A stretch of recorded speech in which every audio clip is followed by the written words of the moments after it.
ব্রিটেনের রাজনৈতিক আশ্রয় পাননি শেখ হাসিনা।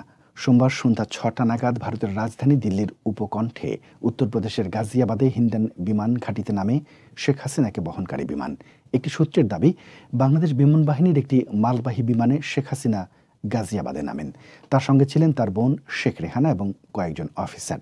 জল্পনা ছিল দিল্লি বিমানবন্দরে অবতরণ করবে শেখ হাসিনার বিমান, কিন্তু পরে জানা যায় দিল্লি আন্তর্জাতিক বিমানবন্দরে অবতরণ না করে রাজধানী লাগোয়া গাজিয়াবাদের বিমান ঘাঁটিতে অবতরণ করেছেন শেখ হাসিনা। প্রথমে শোনা গিয়েছিল সোমবার রাতেই তিনি লন্ডনের উদ্দেশ্যে যাত্রা করবেন। তারপরে জানা যায় ব্রিটেন তার রাজনৈতিক আশ্রয়ের অনুরোধ প্রত্যাখ্যান করেছে, যদিও সরকারের সূত্রে এর কোনো সমর্থন মেলেনি। তবে তেমন হলে শেখ হাসিনা আগামী কয়েকদিন দিল্লিতেই সেফ হাউসে থাকতে পারেন। তবে ভারতে তিনি কোনো রাজনৈতিক আশ্রয় চাননি।